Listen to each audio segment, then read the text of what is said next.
Good evening, everyone, and welcome to our Power Networking program with CMA Superstars. CMA, of course, meaning Communication, Media, and the Arts.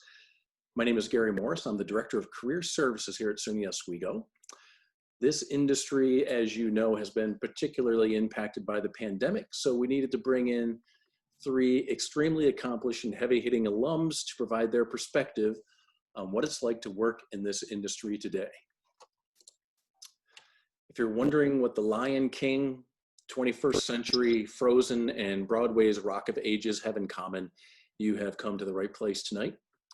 A couple of housekeeping items just to keep us on track. I will manually continue to admit our guests as they enter the meeting this evening, and with such crazy schedules, I suspect that some students will be popping in a little bit late here and there, and I'm bopping back and forth to kind of keep track of that. To make things manageable, please, other than our alumni guests, keep your microphone on mute, but I would encourage you to activate your video if you're comfortable doing that. We also encourage you to ask questions via chat. Stephanie and I are going to be closely monitoring to get your questions to Ruffaro, Don, and Juliana. And finally, just so you know, we're recording this session tonight, just in case people can't make it, it'll be available after. So without delay, I'd like to turn this over to Stephanie Lamb. She is the Senior Associate Director of our Alumni Association. And frankly, she's a true superstar for not just her department, but our college in general. So thank you, Stephanie, for all the work you do to make these events happen.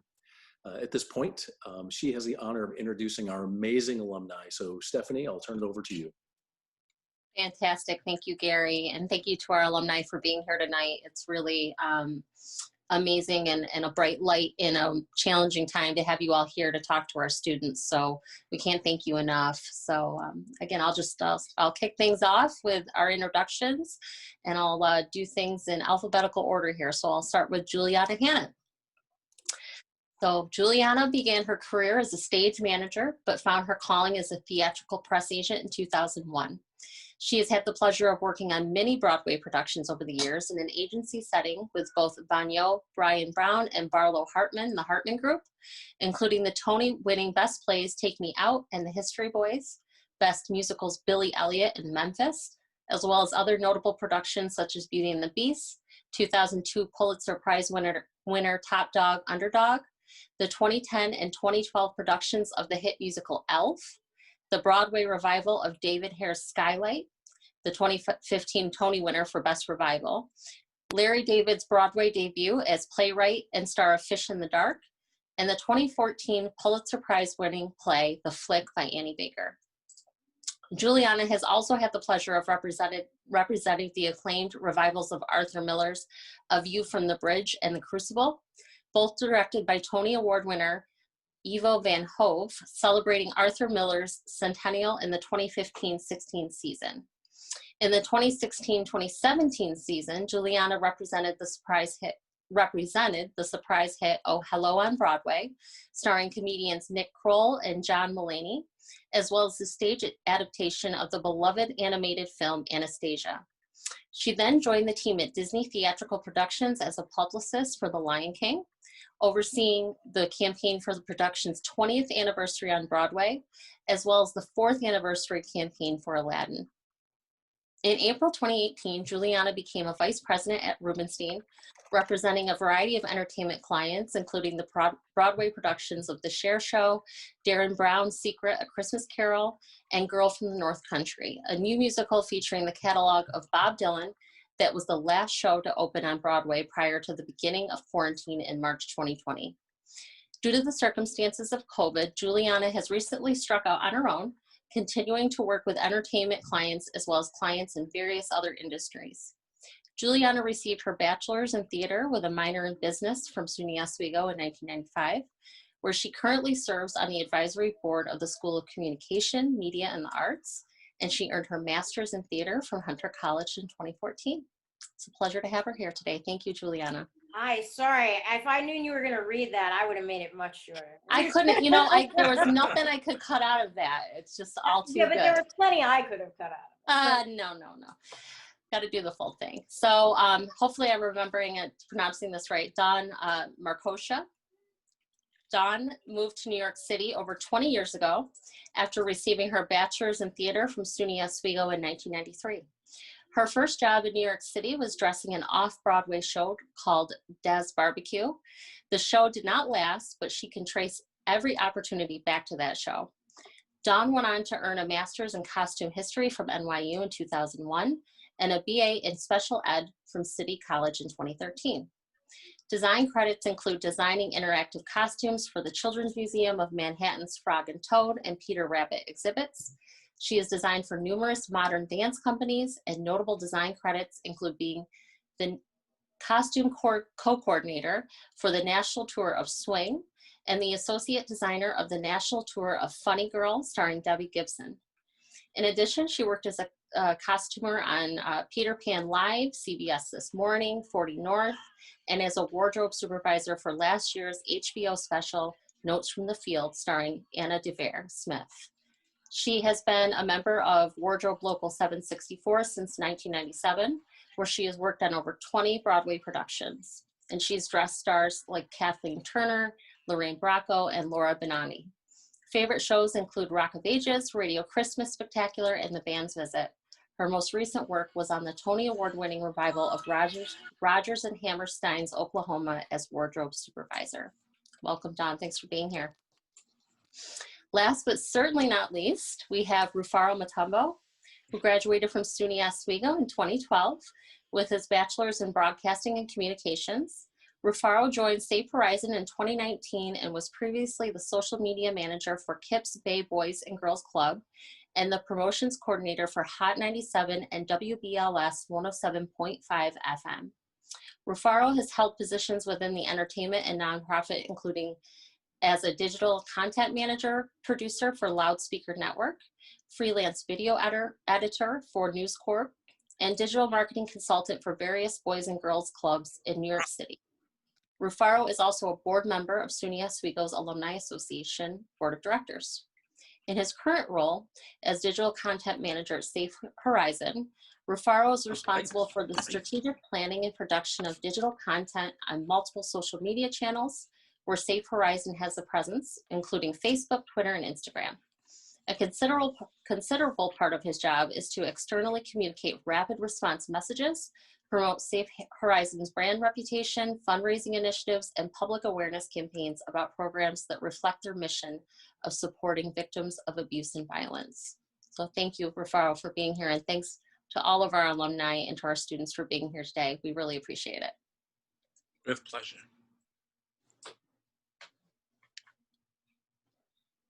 I listen to those bios and I always feel like I'm the little kid at the big kids table, and it's just so humbling to hear these amazing career paths articulated. So, so grateful you're here. So while we're waiting for questions from some of our students, I will start off with the first general question for everyone. So you have all had incredible careers that frankly continue to evolve right up until today. What have you enjoyed most about your career, and what have been the most challenging aspects of working in your field? Perhaps we can start with Dawn, then Juliana, and then Ruffaro. Okay. Well, first, I think it's amazing that Juliana and I have known each other since Oswego, and yet we have never worked on a show together on Broadway. We have all these Broadway credits, but we've never managed to cross paths. We probably have 50 shows between us. One day it will happen. It has to. And I think, our community is so small, so it's so astonishing that we haven't managed to work together. Yeah. So I think, what was the question? The question was how our best experiences? Is that correct, Barry? Yeah, what have you enjoyed most about your career, and what has been most challenging about working in your field? I think what I've enjoyed most about my career is that every show is different and almost every day is different. And while I would love it if every day was the same, it never is, because you never know, especially with live theater, you absolutely never know what's going to happen and what you're going to do. And you can walk in thinking it's going to be a normal day, and then you're literally making a costume during the first act that somebody's going to wear during the second act because the first one, exploded or is, somebody's injured or whatever. And I think that that's what I've always liked, that I am always challenging myself. There's got to be some creative problem solving way. How are we going to do this? How are we going to do this? The show must go on. So how are we going to make it go? So that's always been very, very exciting to me. And it's always exciting to me that I'm learning something new. So that's super exciting that I'm learning something new. And I think the biggest challenge is, the biggest challenge for me has been people. There's always someone that, there's always some kind of challenge, especially in wardrobe and costumes. We're so personal with people. And that can be very challenging. People can be very challenging. And I don't mean that in a bad way. I just mean it in managing a lot of personalities and dealing with, especially with actors. And I have a lot of empathy. Sometimes it can be hard to go out there when things aren't going well. And, there's a lot of hand holding. There's a lot of like, okay, how do I deal with this? There's a lot of nudity. There's just a lot of different things in dealing with people. And whether it's going well or not going well, or just helping people get through the show, that is very, very challenging. And it's something that in school, you don't really get a lot of opportunities to work on. And it's something that you definitely develop over time. I've worked with I have a reputation for dealing with difficult female stars.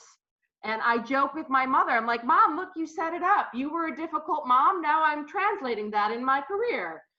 But people will know me. In fact, I ran into a press agent once who was like, you're totally working on the show. I knew you were working on this show, because it was a very famous lady who's somewhat difficult to work with. She's brilliant people, but they can be, why are you talking to me now? Or I don't want to do that. Or you're like, okay, how am I going to get this person to do this thing that really needs to happen? So that's the most challenging part, but it definitely makes it interesting. And I am never, ever, ever bored. And I am always learning. That's all I have to say. Great, thank you. Juliana. I second all of that. My answers aren't going to be wildly different. There are a million things I love about the job. But I think to try and make it succinct, the idea that I play a part in the development and creation of Broadway, but specifically live theater. Live theater is my love. Broadway is a function of needing to, pay bills and stuff and be an adult.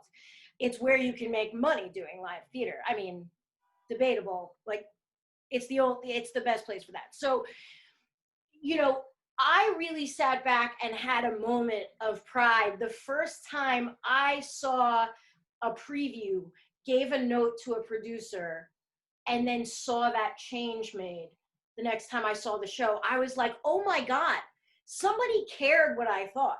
The idea that I had created that sort of place for myself would explain everything that I love about the job, just being in the theater and being part of the creative process in my way, because most of what I do is not that, but I have my toe in it, and that's wonderful.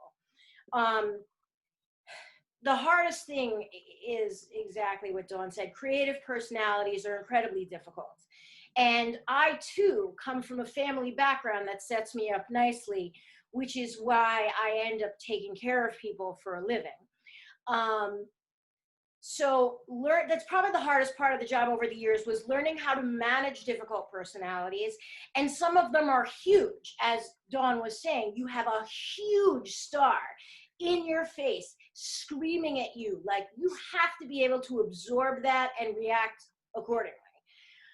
That is a very difficult thing to learn how to do. And I have had things said to me that are certainly actionable, but it's part of, for right or wrong, it's part of how the business works. Creative emotions run fast and loose, and building up a thick skin. I worked for one producer who will not be named, but you wouldn't have to work very hard to figure out who it was.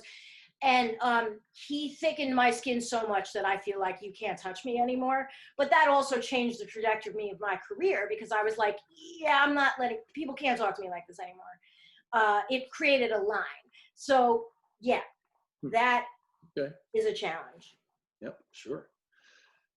Ruffaro, best part of your career, most challenging aspect of your career. What have you loved?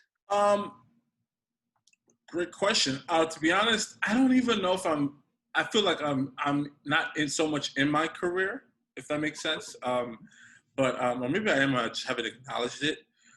Because for almost 8 years after I graduated in 2000, I graduated in 2012, and for about 6 to 7 years, I was a DJ. So I was big, like I was booked every week in Oswego. That was like, I guess, my career. So I guess to speak to that, like I was traveling around the world. I mean, I was DJing in Zimbabwe, South Africa, I DJed in Dominican Republic, Canada, all across the country. I remember one of my first gigs was with Kendrick Lamar at Syracuse University. That was like the biggest one that kind of had me. There was like this, it was Kendrick Lamar, Travis Porter, I forget, Machine Gun Kelly. Those are the three. So the best part was just traveling and being able to go around the world and really just play music for people to have fun to. But that took a halt really after a family, essentially being very transparent. My family broke apart. So like life happened. So like it went from like being up there in like 2013, 14, 15. My parents divorced in 2015. So this whole idea of coming back home when I'm DJing is kind of gone. And then like real life kind of had to sit in like, oh snap, like I need something more steady. Because to Juliana's point, she said earlier with DJing, there are times where I'm DJing from like January until like August. And then from like August to December, that's usually like the quiet time because usually there's no outdoor events. And usually after summertime, that's like wedding period. Usually it just kind of dies down. But for me, like there was no such thing as home. So I had kind of to find a level of stability, but to kind of, I guess, bridge the gap with like even the audience. That was also when Instagram and social media was like still in its infancy. So if anybody remembers in 2015-ish, Instagram there was no stories, no videos. It was just really just images. So I knew how to like do it really well. So I pivoted into the area that needs my skill the most, which were nonprofits. And that's how my journey into nonprofit kind of happened. Because with trying to find stability, I realized, the Boys and Girls Club don't have a social media manager. I'll run your Instagram. I know how to do it. And that's how that kind of started. So I guess integrating it with the best part of it, I guess now is reminding folks that social media is important. Because there are some executives who still think social media doesn't really matter. And it's like, hello, we're kind of doing this. Everything's on social. Yeah. And I still kind of have to explain what tweets are. So I guess that's the fun part, because it's like, all right, I'm walking into a space where people don't know what to do, but I do. And it's an advantage for me all the time. Yeah. Nice. Thank you. I think you found some kindred spirits with Maggie Austin and Connor Hughes. Very impressed with you DJing for Kendrick Lamar. So well done there. And Kendrick's cool. So, a lot of our students, they did K-12, they entered college, they've not gone past college, right? They don't know what that great divide is after you leave SUNY Oswego. You can take a guess, but it's a bit of a mystery. All of you have done that. I think probably several of them at least are wondering, like, what's your typical day like? Like, when does it start? What do you do? How many hours do you work that day? Do you get to eat lunch? Do you just burn through everything? Are you working 18 hours? Or how does that, like, what's it break down to in reality on a typical day, which I know is kind of tough? Yeah, that is tough. I mean, as a press agent, my day is 10 to 6:30. That's my regular day. And a combination of in the office, at the theater, covering interviews around and about. Sometimes my day starts at 3:30 in the morning. Sometimes it ends at 3:30 in the morning. 100-hour weeks between when a show starts previews. Dawn is going to be in the same boat. From when you go into a tech until you open, like, you should just tell your family goodbye for a little while. And it took a few years for me to get my family up to speed. Like, they wouldn't even talk to me between Tony nominations and Tony Awards. I'm like, if it's an emergency, I'm around. But with a Broadway season, there are just chunks of time when you should not plan anything. But outside of that time, they're more flexible. Like, once a show is up and running, maintaining it has less 2:30 a.m. calls. Yep, fair enough. I would say that, yes, that's true. Your day can start and end at 3 o'clock in the morning. And it does, I mean, tech can last 3 to 4 weeks, maybe more with previews, or, you know, with Spider-Man forever. So it can take you can have very, very long, constantly working days. And when with Broadway, and even with some of the off-Broadway houses, there's time to have lunch and there's time to do those things. But sometimes, depending on your job, if I'm the supervisor, sometimes I can be working through all that and order food. Like, and ordering food and Dunkin' Donuts are probably the most important things sometimes, because sometimes you just don't have time to eat, and they're like right there all the time. There's a Dunkin' Donuts on 50th and 8th that I was helping keep in business for like a year. Me too. I would literally call my wardrobe. I'd be like, dudes, I'm going to Dunkin' Donuts on the way in. What do we need? I'm just gonna pick up stuff.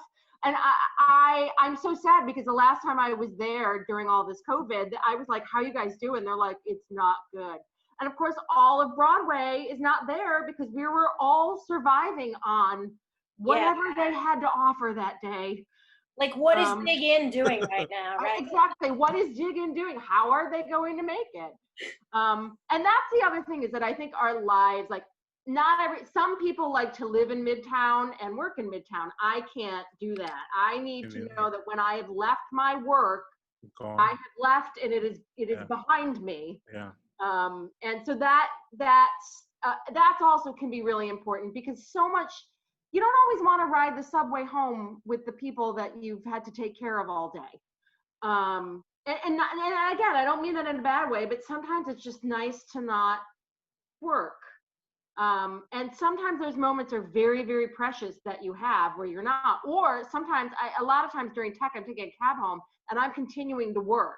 I'm like, okay, I got to get this email out. In fact, I got to a point, I don't know if this is like this for you, Juliana, where I started to charge every 5 emails that I had to write, I charged an hour for. I was like, because I realized that I could be sitting on the phone just writing emails for hours and I wasn't getting paid for them. So it's also something I started to realize I have to think about that. If I got paid by the hour, this would be the hardest job in the world to get. Yeah. Like, I'd be a millionaire if I got paid by the hour.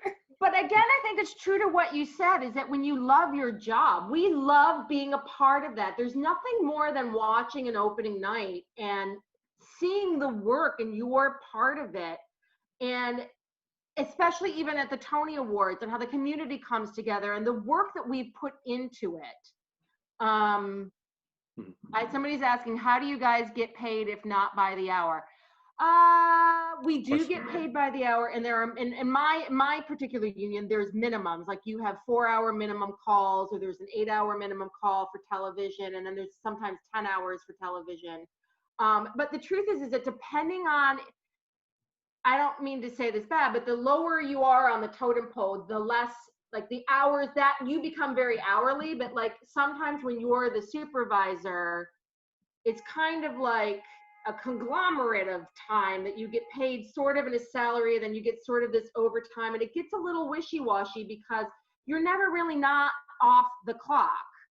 Like, or you can be, like, for example, Mondays can be the day off. It's usually Mondays or Wednesdays or Sundays, but let's just say Monday.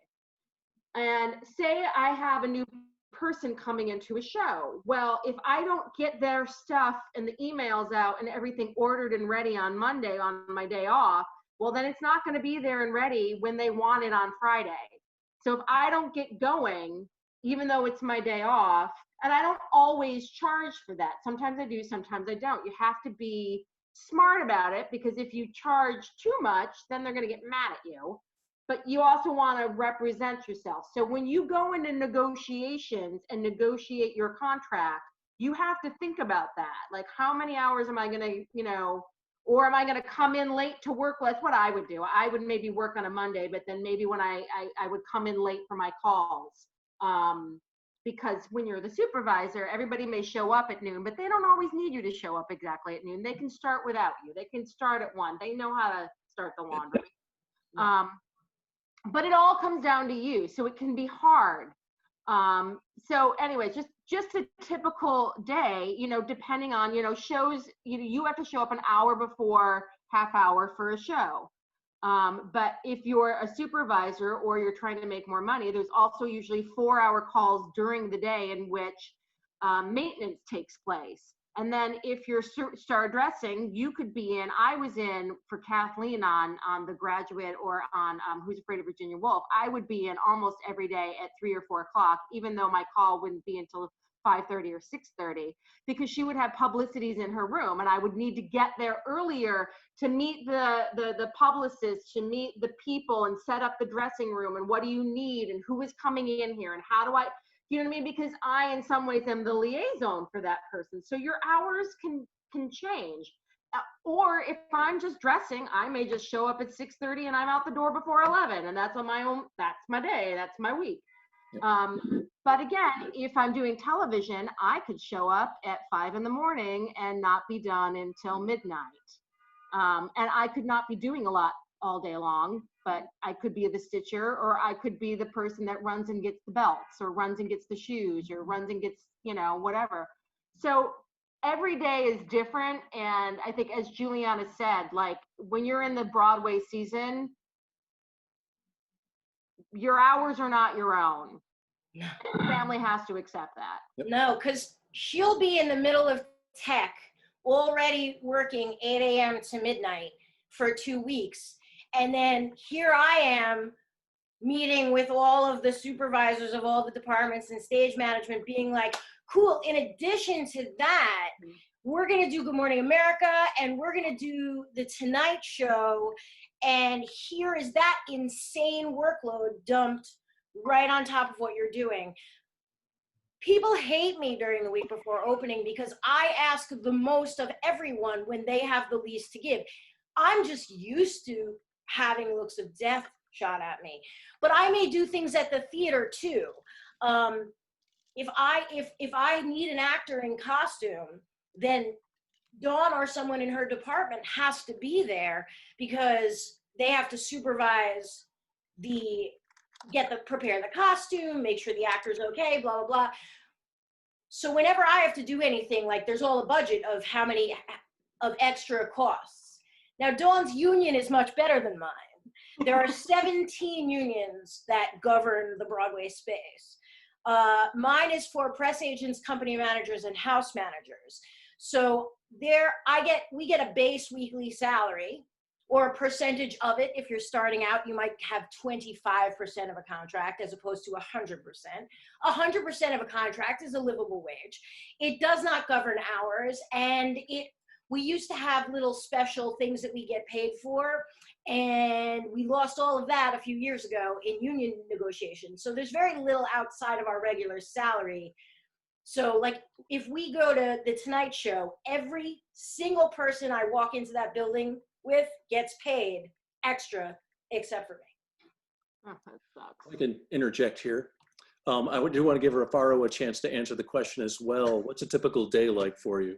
And I was also enjoying Donnie and and the whole panel are just really and Juliana just jumping in. But I mean, because it's interesting to learn and hear about the Broadway experience. But I mean, similar to them, a typical day is, I don't even know what a typical day is like, because I guess in its base in social media, yeah, my role as a digital content manager, a typical day at its quiet, at its basic, is just monitoring all social platforms. And if anybody who understands a little bit about social media, sometimes there's a lot going on, from 50 Cent saying that he wants to vote for Trump, to Trump not wearing his mask after he had COVID for 3-4 days and says that I'm great, to you know, Amy Barrett and Title IX and how that affects an organization like us and how we should respond to that, because as a victims-based organization, sexual assault and rape and the things that are within that category, like domestic violence, et cetera, is like, we're the voice of that. So it's kind of like being on the pulse and being able to have expert commentary on that. That's just at its base. But when it gets crazy, just like Donnie said, like, there are days where something happens at 6 a.m. or Harvey Weinstein's, they're going to announce the verdict. We got to be on it. Something about R. Kelly, we got to be on it.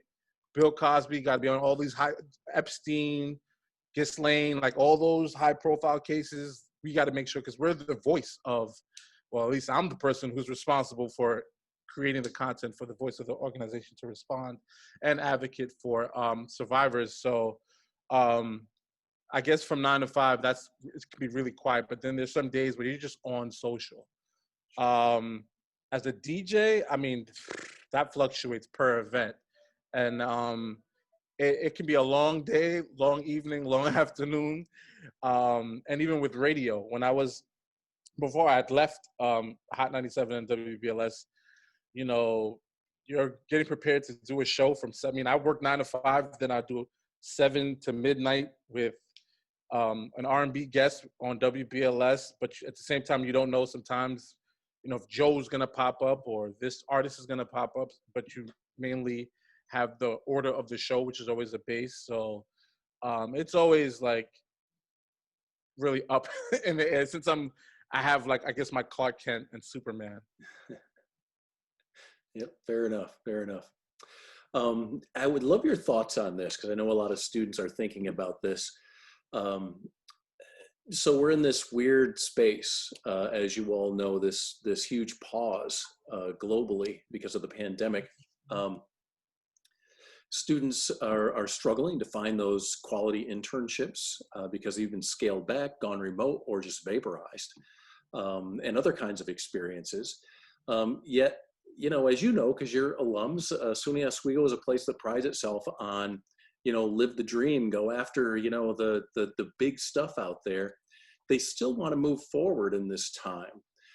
What advice would you give our students who, during this downtime, this pause, want to build the right skills and still try to get the right experience, try to elevate their brand somehow during this downtime, given these new restrictions? So when things do loosen up, and they will, they're at a place where they can launch. Any thoughts on that? Yeah, I don't mind jumping in on that real quick, even kind of like to springboard it to anybody else.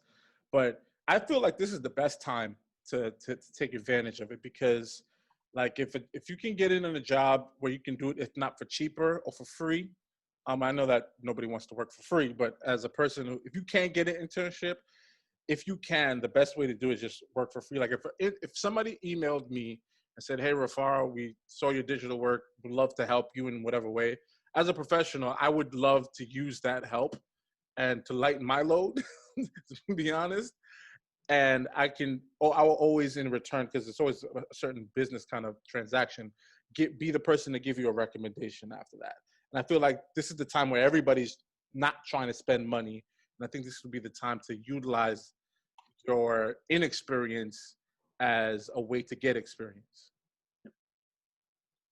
Yeah, I agree. I actually think that right now is an opportunity. There's a lot of my actor friends that are on Broadway live in my neighborhood, and they are all unemployed. And they were even talking about that. They're like, I'm not sure what my skills are outside of, acting and starring on Broadway. But one of the things that we've been talking about is that it is a time to hone whatever skills that you have. Reach out to other people. That's one of the things that's nice about our community, is that we've been reaching out to other people. And like, I have a friend who was like, you know what, I'm not very good at auditioning. So my friend and I are doing auditions together and we're taping them. And so I would say that one of the things I would do right now is, if there's anything that you ever wanted to do that you didn't have the time to do, that you felt like you needed work on, start reaching out to your friends and doing that now. And more importantly, I would even start reaching out to theaters and ask them what they're doing. Is there a way that you can help them through social media and talking? Like, find out what people are, what the theaters or whatever it is that you're interested in are doing, and ask them questions. Because honestly, there's a lot of, I probably would not be able to do this right now if I was working. I'd be like, I'm too busy, I can't. So that's the other thing. It's opportunities like this and taking a moment to reach out to different organizations to see, hey, I would love to talk to somebody about what their job is like, because people have the time now to do that when they normally would not. So if you have if you want to work at the Public Theater, try and see if you can reach out there. If you want to work in a specific thing, try and reach out to them, because people do remember the people who do reach out. They do. So I don't know if that's helpful, but that's what I'm going with. Oh, that was great, Dawn, and you made a great point I'm going to come back to and ask a related question, but I'd love to hear Juliana's take on this. I mean, Dawn and Ruffaro pretty much covered it. And I'm actually doing right now exactly what Dawn said. I'm taking my own PR clients on as I can here and there, and giving people a huge break and working for free, even though I'm debatable on how much good that actually does. At an entry level, sure. But for a couple of years now, I've wanted to explore health and life coaching. And so I joined a program, and I was like, well, when am I going to have time like that for? So I'm going to create a new opportunity for myself. So I guess that's my advice. Create your own opportunities. If there's something you want to see in your field, go do it. There is nothing to lose right now. That's made all of these incredibly difficult life choices that I've had to make right now, because the thing I do for a living might not exist anymore. And I've been doing it for 20 years. And at my age, it's complicated to suddenly have to figure out what you're going to be when you grow up, as my friend asked me recently.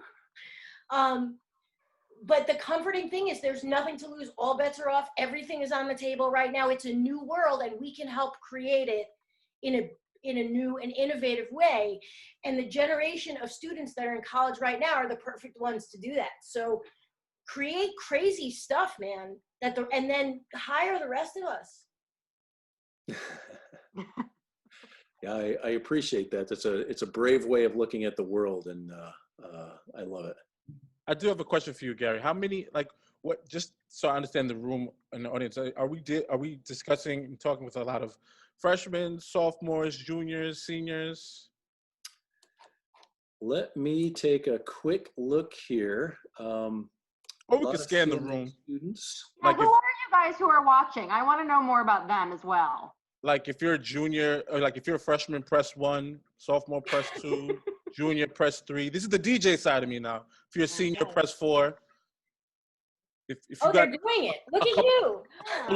If it's a couple of more years, you can press 5, because I graduated in an extra year. So, you can press 5 if you got an extra year to you. It's about evenly split between seniors and juniors, next sophomores, and then first-year students. Yep. Fire emoji if you. Let me stop. I'm getting my DJ mode with the Instagram Live. Okay. Yeah. So my guess is you're talking to a lot of students who maybe 20% of these students are just kind of exploring. Maybe this is a field I want to go into. But then probably a good 50% of the students are in that zone of, I need to get experience, I need to build skills, or I'm about to launch out of Oswego this year and I need a game plan. Okay. One of the things I will also say, and I'm not sure if this is good to say it, a lot of people have left New York. And so while things are very slow right now, they are going to pick back up again. How that will be and when that will be, there will be more opportunities, I suspect, available, because I don't think that there are so many people that have moved out of my building just in the past few months. So I don't want to say that there's not going to be opportunities, but there are going to be opportunities. And that's why I think that the more that you get yourself ready for them and, you know, really think about, oh, I can do this. Because one of the things that I've been doing is, like Juliana said, anything that I've always wanted to do or wanted to know more about that I never had the time to do is stuff that I've been doing now. And it only makes things better for you later on. And I know it's going to be scary coming into this job market the way it is for anyone. But I also think that the more you rely on the people that you know and the more you introduce yourself and put yourself out there and make contacts, the better you'll be. Especially, I don't know what the DJ business is like, but I do know that contacts, knowing people, reaching out to people, anybody that you know that will know somebody else. And I cannot tell you how I've been like, hey, wait a minute, I know somebody who knows that, who I can put you in touch with. Like, that's very, very big, I think, in all of New York, I feel like. Yeah, across all industries, there's no downside to that kind of networking. Use the alumni network. Yes. Start there, use your friends, there is no one I won't tap for information, because they'll do the same to me. And, you know, Dawn and I have been doing this long enough that our networks are now enormous, because we can get to somebody who can get to somebody who can get to somebody who can get to somebody. You just got to put the early years in building it, and then you have to reciprocate when people need from you. Correct. Yeah, great advice. Networking pretty much makes the world go around, especially in this field, for sure. And if you hate it, like I did, find yourself a colleague who will force you to do it. I have to, as a press agent, I'm an introvert, and I had to create an extrovert that I can sort of put on in the morning to do my job. And I had my first boss dragged me to all of the events, all the parties, forced me to talk to people. And I hated it so much. And I cannot thank her enough.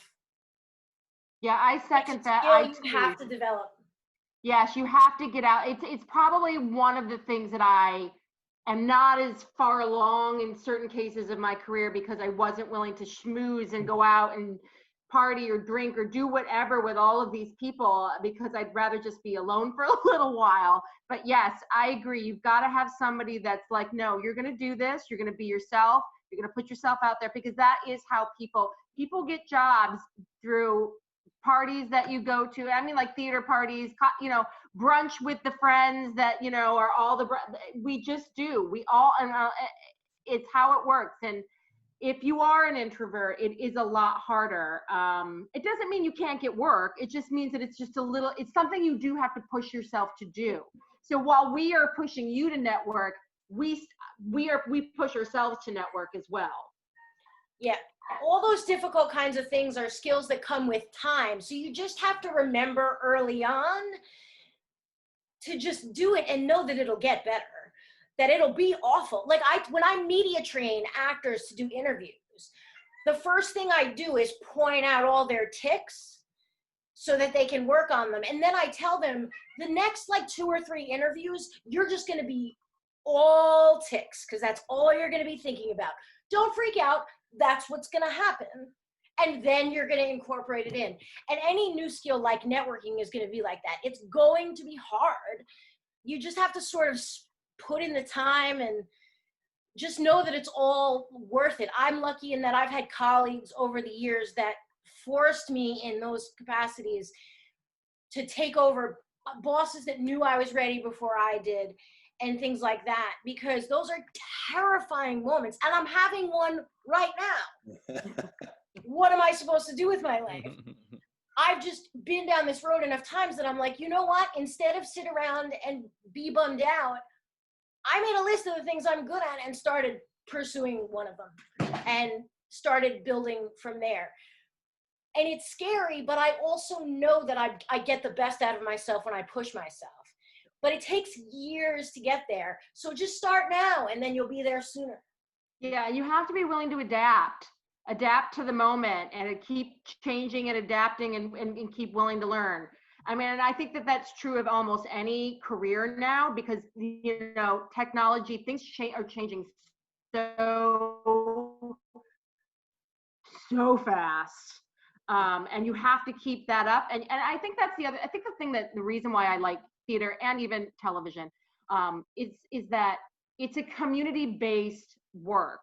And that we all ultimately, at least the jobs that I've had that I've loved the most, are the teams that I felt like I was a part of that team, and that I had somebody who was pushing me to do this, and I would push that person to do this. Like, we all knew each other's strengths and weaknesses, and we just made each other better and put forth. And that's what you really want, I think, in any career, is you've got to assemble the people and look out for people who are going to help you be the best that you can be, and you're going to help those people be the best that they can be and fill in those gaps. And it takes a lot of hard time and networking. And I just want to touch base, just one little thing, because Juliana mentioned that being a press agent, that a lot of times we don't like her, and she's right. You're right, but part of the reason is that I think that, and this is another thing that I feel like I didn't learn enough in school, that I wish we had more background on this, is that you're in one of those fields that I feel like we haven't been taught how to fit you into the team membership. And it's something that I had to work on a lot on Oklahoma. I'd be like, let's all meet and talk about how we want this to go. How is it going to work for us? What's not? And that doesn't happen enough on a communication level, because we're all working towards the same goal, but somehow press agents are working on the same goal, but you're not still integrated into the team, I feel like, and it can cause problems. The best shows are, in fact, when everybody's a team. Yeah. You know, when I walked into Girl from the North Country, from designers, director, creative team, advertising, marketing, PR, I said to the producer at the end of the first meeting, I said, you put together a really good room.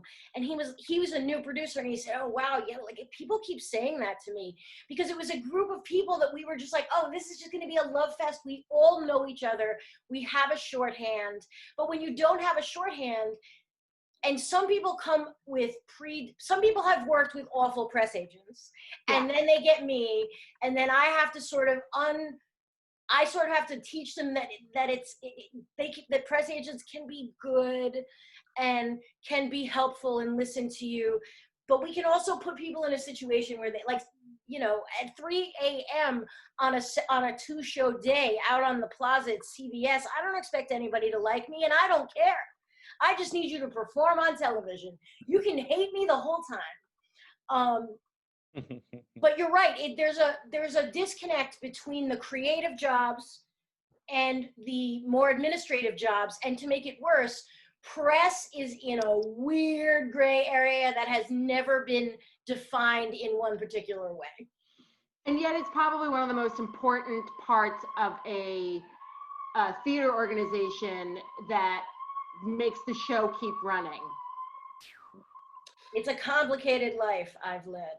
Yes. I have we got time for maybe one more question here. Knowing what you know now, and all three of you have amazing experience and wisdom at this point through those experiences. If you could go back to, say, your 21-year-old self in college at SUNY Oswego, and just kind of whisper in your ear, what would you tell your 21-year-old self? I know the answer to this. Well, first I would say, don't be a moron, do internships, because I didn't do any internships, and it's probably the stupidest thing I did. It added at least 2 or 3 years onto my career development. Hard to be mad because I'm happy with where I am, but definitely. But I would say, don't live and die by the theater, which was my major. Go out and experience some other stuff. That's my biggest advice. My biggest regret in school is that I didn't try other things for fun. Different electives, if I want to take Spanish, or I want to take psychology, or I want to join a club that had nothing to do with theater. I didn't do nearly as much extracurricular things as I could have, and expanded my interests a little bit more, and it would have made me more well-rounded, even though I didn't think that was the case. Sure. Thank you. I think that's a really good question. I'm tricky because I transferred into Oswego, and I came in with the mindset of being what I called a professional student, which was being the best version of what a student can be so that it can translate to being the best version of a professional. I didn't know what it would look like. So I guess to really answer the question, what would I tell myself? Don't quit. Keep going. Because, I think we all, have suffered a level of, if not depression, anxiety, worry, fear of what's to come next. But I think the thing is, I remember at that time, my family was going through it, and I had no clue what was going on because I'm 5 hours away from home. So, and I remember the biggest sign that I created for myself on the top of my bed, which was just don't quit. So, and this is still kind of like my moniker now, like don't give up. Because I remember at the time, like social media wasn't what social media is now. Like there wasn't really like a social media job. There weren't YouTubers like that making money. There weren't people on the gram making money and people on Twitter. I mean, there were influencers, but nobody knew what monetization was at that time. I luckily kind of figured it out because I was like, oh, if I just say my party's lit on Instagram, people will come, and people did come. So like, if I stopped or quit, whatever that would look like, I probably wouldn't have been where I'm at. So I would continue to tell myself, 21-year-old self, don't quit. Great. I think I can piggyback onto that. I think for me, I think it would be to be more, less judgmental of myself, and I think do less of, I had this idea that all right, I have to do this. And this is like, I had an idea of what I needed to do, but I didn't actually, I don't think that served me. I feel like I was judgmental of my failures and I let them get me down as opposed to growing from them. I feel like I had an idea of what I was supposed to be like, as opposed to finding out what it was I wanted to do and exploring all of those different ideas and letting those ideas come to me. Because I think I didn't, I think as Juliana said, I didn't take as many opportunities. Like school is a time to explore. And I think it's a time to not give up. It's a time to make mistakes. It's a time to learn, and a time to just be like, hey, I really like this. I want to know more about it. And if that's where you want to go, don't be afraid to go there. I think I was always afraid, especially in the arts, to go there. Like, what's going to happen to me? Well, what's going to happen to me doing anything else anyways? I think that for me would be to not be so judgmental of myself, to not give up, and to allow myself to explore and be what I wanted to do, and not so what maybe everyone else wanted me to do. Not to say I didn't listen to everybody else, but maybe I could have listened to myself and my heart a little bit more, which is maybe a little psychological, but I'm ending that way. You know what, Gary? I will add to the point, because I know that what I gave you was because Donnie made me really think about something. I told myself something that I was already doing, but to be very truthful to it, I probably would have told myself to go to therapy, because I started going to therapy only like 4 years ago, and it changed my life. So I could imagine 21-year-old me going to therapy. So I could imagine the girlfriends that I probably put through turmoil that probably could have just been a lot easier. Things that I'm thinking about that could have been like so simple that like because I can't talk to my friends about certain things because we're all depressed in the 24-hour room too. So like, it's like, I think probably going to therapy probably would have been it. I'm so glad you said that. I also started therapy for the first time in my life. I tried once in my 20s and I tried once in my 30s and it didn't click. And then I was in a really bad place and I started about 4, almost 5 years ago. Good. And I am an entirely different adult. And I felt like I never did it because I was like, well, I'm too old. There's no point.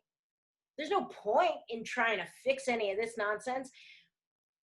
I couldn't be a bigger advocate for mental health care in general. If therapy isn't your thing, find something else that works. Meditate, do affirmations. Like, I keep trying a billion different things to see what's going to calm my mind. But I am so astonished by how you can grow as a person via therapy. I have to second that. My God. Well, Juliana and Ruffaro and Donnie, we are so grateful for your time tonight. You have led very big lives up in bright lights from our perspective. And yet, as big as those lives have been, you've been humble enough to talk to us and refreshingly honest about your experiences as you go through your career path and how it continues to evolve, and that's okay. And letting our students know that you don't have to have it all figured out the day you graduate, and life evolves, and that's a natural process. So I do appreciate so many of the messages you sent to our community tonight.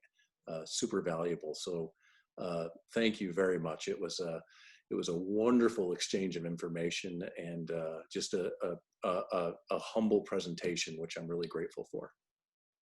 Absolutely welcome. Where's the Thank after you, party? guys. Thank This you. was so wonderful. It was nice meeting you all. Okay. Thank you so much, everybody, for attending. Thank you. All right. Yep. Everybody have a great night. Bye. Take care, everybody. Everyone, thank you.